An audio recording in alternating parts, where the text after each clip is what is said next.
Good morning, everybody. Jump on the Metalhead here. Hope you're all going well. It's day number 22 of Vlogust, and even though this video is not going to be uploaded until the 23rd of August, safe to say, yes, I did make this video on the 22nd of August in conjunction with Vlogust, the 31-day vlogging challenge. Today, I'm at Stoke on Trent. I've just left the train station back there, and I'm heading up to Hanley, which is the city centre. So it's always confusing with naming, back there is Stoke on Trent, but then north of this, it's Hanley, but it's still Stoke on Trent. We're still in Staffordshire. It just gets utter confusing. Because, the buses to go to other parts all leave from Hanley, and then the trains, to get to Manchester and London, they all leave from Stoke on Trent. I first came up here, it was 2021. I was on my way to Macclesfield to do my Joy Division vlog, and so I came up here, and I always like to come up here every year because I've got a bunch of friends I see in Staffordshire as well as my friends in the West Midlands. So I'm going to go see a couple of friends of mine today in the next couple of hours in their little villages. It's always nice for me to get out of London. I've always enjoyed my trips outside of London. I don't know why I haven't really taken many trips out this year, but it's nice not to be in London for a change. Hell, in the last 2 days I was thinking God, I've been in London for 6 years. Is it now time to move on to something else? I was talking to one of my friends in Birmingham the other day online, and I basically said, you should just come back here, we've got much of a good scene, you'll be able to date some really nice women and all. And I'm like, yeah, everything is cheaper in Birmingham, but it's just the horrendous cost of transport. How dumb could you be, like I did many years ago, of taking a job in Birmingham but then having to do all your work in Stafford? Just a total joke.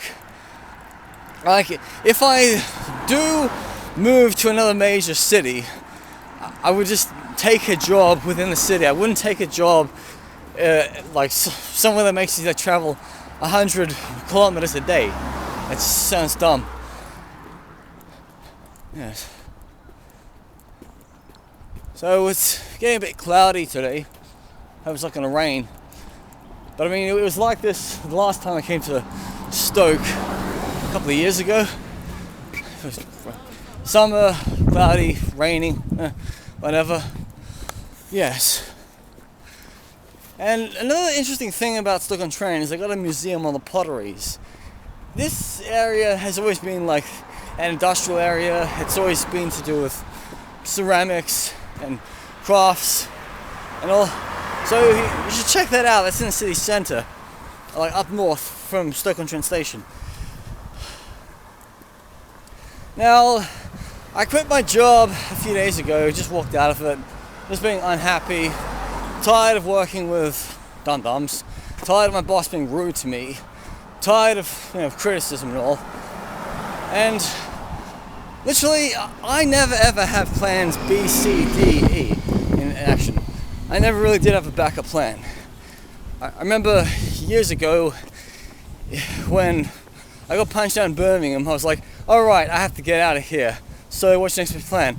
So I took a job in Cornwall, and then I had no idea it was going to be crap. So then, what was the next plan? Okay, do a bit of travel up to, John O'Groats. Okay, what are you going to do after that? Try selling Newcastle upon Tyne, not far from my cousin. But my cousin, wouldn't let me stay in his house long term. Complete idiot. So I thought, this is shit. Gotta get back to Birmingham, try to get a job in Birmingham. And then all else fails, I was go back to London. And I gave myself, a whole month to get my shit in order. And I did, and I got a job, and that's how I stayed on there for 5 years. It's quite hard that when you're moving between towns within the United Kingdom, it's hard to get crap like rental agreements because, you're not working, they're not going to lease you out a freaking 50 quid a week room. unless you have a job or a guarantor, all this crap.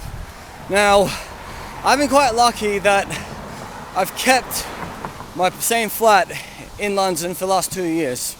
2 good years of having a fixed address, because my first 4 years were all a bunch of shambles, temporary accommodations, this, that, the other. Now, I need to travel soon because I'm trying to get to my 100th country, because once I get to my 100th country, I'm like, okay, maybe I don't have to travel so much. Because, I mean, the last few years on again, off again, have been kind of painstakingly boring. Like, I waited till all to the end of 2021 to get to the Gambia, and I was only there for a couple of days because those scumbags in Senegal scammed me. And then I didn't leave the United Kingdom for a whole 9 months, even though, like, I was working, I was taking trips to see my cousin in Stonehaven and friends in Stoke on Trent and Birmingham. But, you know, 5 months passed without me leaving London, and that was just so ridiculous. Even when there wasn't any lockdowns or any type of crap going on. Hell, there was a Omicron variant that happened like at the end of 2021, and nothing bad happened to the system. Even though we had to close restaurants a little bit early over Christmas, everyone still kept their jobs, everyone still kept working.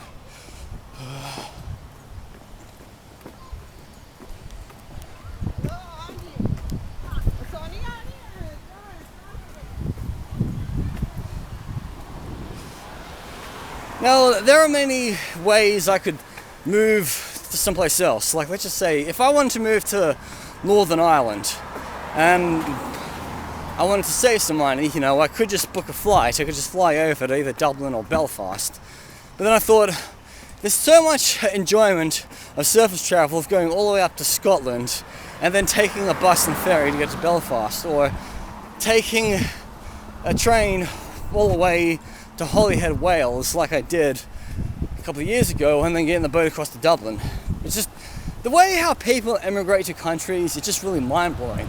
Like, my dad emigrated to Australia on a ship in 1971, and he was the last of the people to come to Australia by ship in a legal matter, you know, the whole 10-pound poms.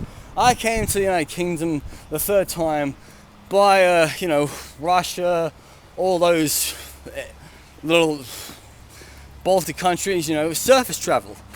I mean, if I wanted to go back to Australia, I wouldn't really want to, you know, take a long flight back. I would literally just go the other way like I did, get all the way back to Vlogust, take a boat to Japan, and then take a flight to Cairns where my father lives.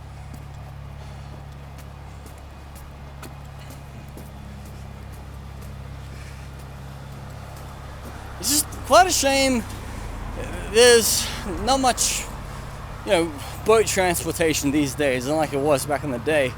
I had an auntie in New Zealand. Forget myself, a great aunt. Came to this country in 1939. Lived to 95. And she came by boat. And she couldn't get back to New Zealand because of what was happening in World War II. So she was like stuck here. Then, you know, she found love, started a family, created a British life, lived to 95. People always have like such amazing journeys. Like, you know, you can, if you're brave enough, you know, you can go from London to India without flying. Even though you got to get visas for Iran and Pakistan, and you'll have a lot of police escorts from the Pakistan-Iran border all the way out to Karachi. But then again, traveling by surface is the best way. I kind of wish I did go from Cairo to Cape Town, but I've traveled as far north as Livingstone in Zambia. So if the war stops in Sudan and peace happens, then we can all start going from Cairo to Cape Town again. Anyway, Smart the Metalhead, over and out.